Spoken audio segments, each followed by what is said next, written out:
If any of you have been around long enough on YouTube, you'll remember that we used to be able to make reply videos and attach them to the original video made by someone else. Well, seeing as we can't do that anymore, I'm just going to have to put the recipient in the title, which, as you can see, I have. Now, for those of you who don't know and have apparently been living under a rock, Rimmy is an Australian gaming YouTuber and one of my favourite content creators on the platform. He makes all kinds of videos around military simulations and strategy games. However, in one of his most recent videos, he has decided to take the plunge headfirst into Anitube by making a video on the show Girls' Last Tour, with his main takeaway being, existence is not enough. This video is, in my humble opinion, truly excellent, and the link will be in the pinned comment below, and I request that you watch it before watching this video because you'll need the context. But before we start the video, I want to say two things. First, that this video is not meant to disprove or oppose his video, rather to expand on it and to bring other aspects he may not have considered, or, more importantly, to talk about another show like Girls' Last Tour. And second, I want to make it clear that I am a fan of Rimmy's and have been for a while. In fact, I even met him on Discord once and had a long chat with him about games, military stuff, and most of all, science fiction, 40k, and, from my perspective, Star Trek. In fact, that conversation involved me going on a long rant about why Deep Space Nine is the best sci-fi TV show in history. I also may have had to apologize to him for starting a massive fight in his politics chat on his Discord. I discovered that there were a couple of other leftists in the chat besides me, and we decided to join forces and start a fight with literally everyone else, especially just to trigger the libertarians. However, despite burning down his server, which he didn't mind actually, which was kind of crazy, Rimmy is really such a chill and down-to-earth guy, and his content really does reflect it. The Fustercluck series and the various shenanigans he and his mates get up to are hilarious and enjoyable to watch, and well worth a sub if you haven't already. But lately, something's changed. His content has had a little more, well, there's no other way to put it, it's had a lot more heart in it. And I'll be honest, it's had an effect on me. In fact, it's an effect he intended with Girls' Last Tour. I relate to these stories and find myself uplifted, inspired, or devastated. One of the highest marks of pride from any of my own videos is when someone simply says they felt different after watching it. Well, mate, I can tell you, you've definitely done that. Between the video on Girls' Last Tour and his incredible short story, The Bar at the End of Time, which, by the way, oozes Watanabe-esque space western and has a really cool, hard sci-fi core to it, I found myself moved. As a fan and an anime content creator, I was genuinely moved by the video I watched. So moved that, despite the risk of looking like an annoying fanboy, I had to respond. As one Aussie military otaku weeb to another, I felt inspired and compelled to make this video. Girls' Last Tour is one of those rare cases where you find something profound in a place where you really shouldn't expect to find it.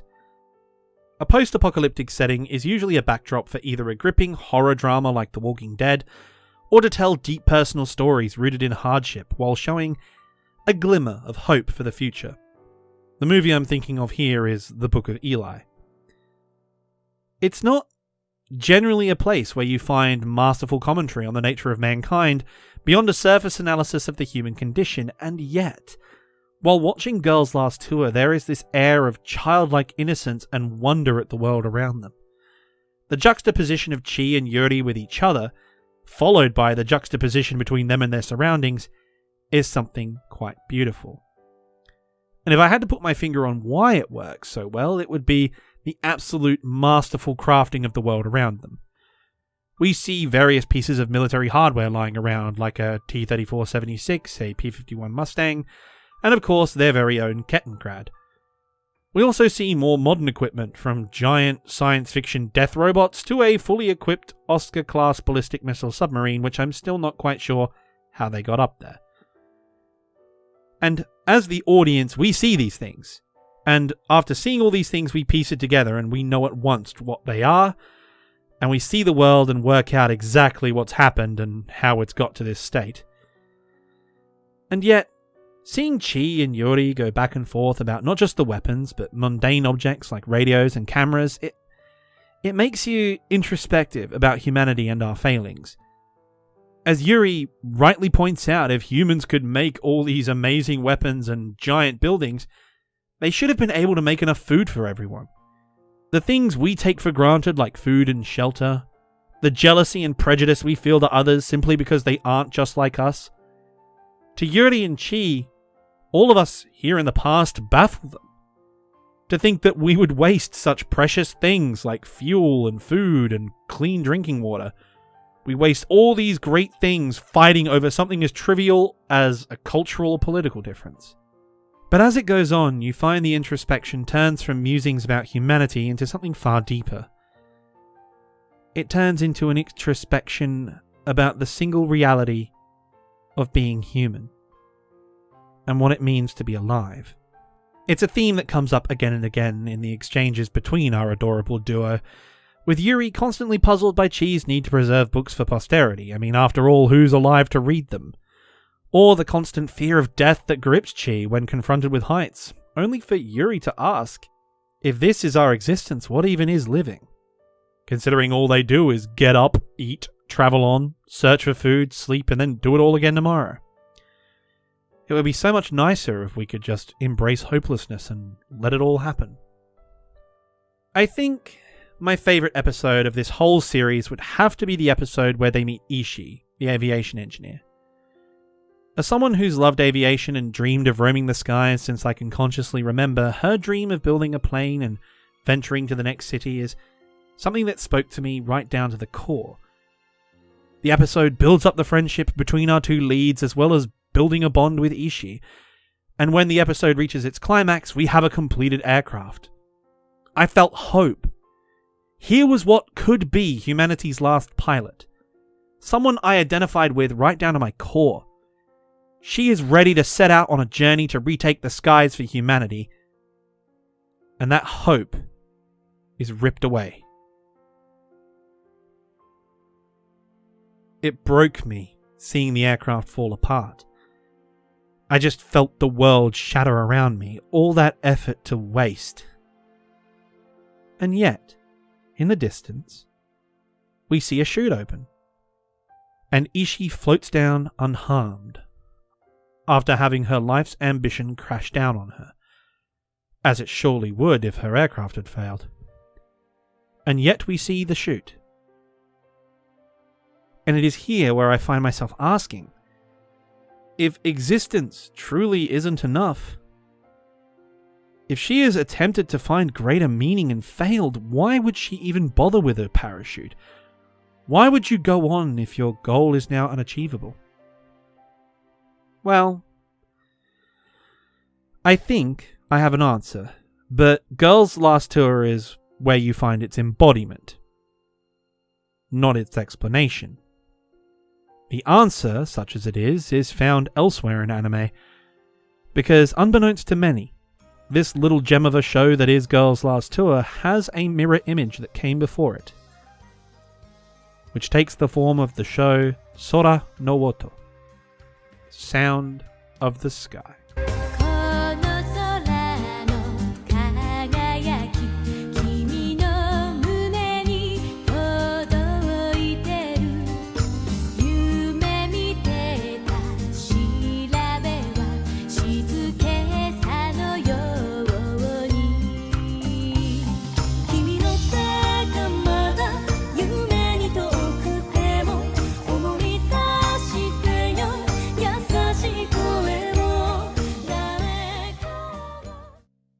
Sound of the Sky shares almost all the same major world elements as Girl's Last Tour, the only difference being this anime is at a stage where humanity's remnants are fighting rather than the final end of humanity, as depicted in Girl's Last Tour.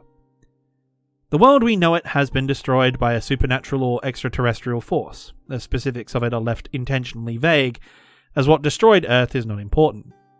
What matters is that the small pockets of humanity are left in scattered enclaves, which are still habitable. And these settlements have regressed into a retro-futuristic industrial society. We see walker tanks as well as conventional automotive transport and a scattering of machine guns and bolt-action rifles, which for some reason is mostly Wehrmacht equipment. Anyway, the show tells the story of Kanata, a young girl who joins the army of Helvetia to learn how to play the bugle.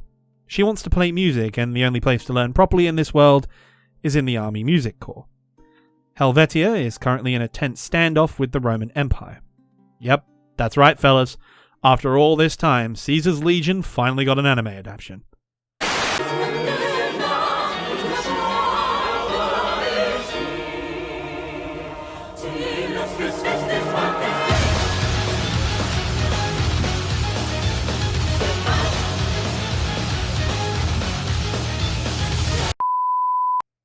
Jokes aside, though, the show really does well in establishing the world it inhabits, just as Girls' Last Tour does. The town of Seas and the Timekeeper Fortress stand guard over a valley in the northern regions of the country, bordering on the trackless wastes and devastation wrought by the aforementioned apocalypse. Life is hard, but the remaining human communities still live like people always have, struggling on to make a better life for themselves and their children. And even at the end of the world, with trackless wastes stretching to the horizon around them, while humanity fights over the scraps of what's left, you see something beautiful. You see the most precious thing of all. You see life. Kanata is a country girl. Her sole goal in her life is to play music. She hasn't seen war like her senpais have, and having been shown this new world full of new people, she doesn't even consider the implications of her role in the army on the border with an enemy. She doesn't even pay any heed to her role as a comms officer beyond the job itself and what she has to do by obligation. What Kanata does do is relish every little thing she sees. When she is given a tour of the town by the unit's mechanic, she gazes with wonderment at every local landmark and marvels at the craftsmanship of the local artisans, the most talented of which are the glassworkers. She never lets a moment of magic pass her by. Even if it is the most mundane and normal thing, Kanata appreciates it and rejoices in it. And likewise, if there is anyone in trouble, no matter who it is, even a captured Roman soldier, Kanata does not even think. She doesn't even consider whether she should help. The moment it's clear that something's wrong or someone is in need of cheering up, nothing on earth will stop Kanata from coming to the rescue. Like Yuri, Kanata does not pay heed to the worries of tomorrow, but she lives for the joy of today. However, it is the words of Kanata's commanding officer Felicia where I think the true point of this video is. During a ferocious battle prior to the ceasefire that's currently in place, Felicia is blown clear of her tank after the tank itself took a direct hit, and she tragically watched her entire crew die in front of her. After falling through the rubble and into an abandoned subway tunnel, Felicia recalls a discussion she had with her tank commander, who said that the world has ended and that humanity itself may soon come to an end. And if this was the case, why the hell are we fighting? Why are we even living? And it is then that Felicia finds the corpse of a soldier who died during the apocalypse. Alone and scared, Felicia sits opposite the corpse, only for the corpse to reanimate with the spirit of its long-deceased owner. It ponders Felicia and remarks how strange it is that humans are still alive. And then he apologizes for not being able to avert the fate that befell our world. He asks Felicia why they choose to still live in such a world, telling her that she and the other survivors are just remnants hanging on, leading a lonely and hopeless existence. The world cannot regain the prosperity it once had, it tells her. And yet, despite all that has happened and transpired, despite all the horror around her, Felicia responds defiantly, "That's not for you to decide." And then the corpse asks the question that all of us eventually have to ask ourselves one day. Is there a reason to keep living on in this world? And at that very moment, at that exact moment, the sound of Amazing Grace wafts into the subway, played beautifully on a trumpet. to which Felicia cries out for salvation, and promptly rescue arrives, without Felicia giving her interrogator an answer. And so when the flashback sequence ends, and with ample time to think about it, Felicia finally gives her reply at a festival of spirits, and the answer is one which all of us deep down know to be true. Existence has absolutely no meaning at all. Our lives are inherently pointless, and our fate is 100% assured. As the old saying goes, a man knoweth his doom, but not the hour. Even before the world ended, this was always true. And yet, that in of itself is beautiful. Because in the absence of meaning, it gives us the freedom to choose our own. We get to decide what meaning our life has. And the liberating feeling that brings is more powerful than anything else. But despite all our dreams and aspirations for the future, if Kanata shows us anything, it's that the little moments of our everyday life, the magic of the mundane, which gives this video its title. In fact, Yuri from Girls Last Tour exemplifies this thought.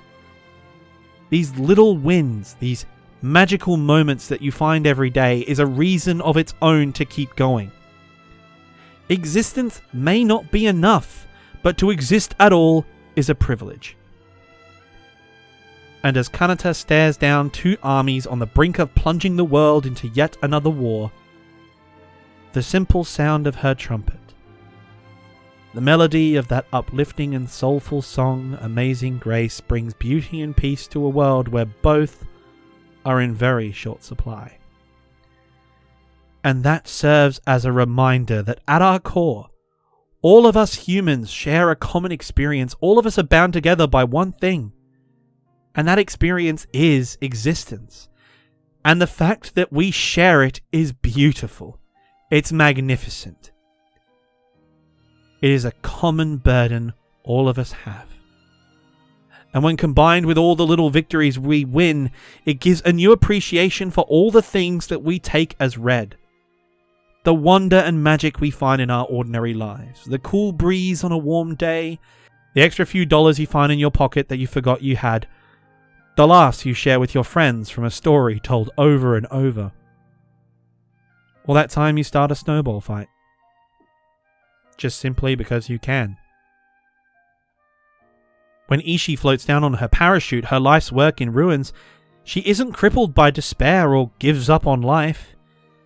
She relishes the view of the city beneath her, the warm sun on her face, accepting that she failed, but still appreciating the joys of what is left of the world.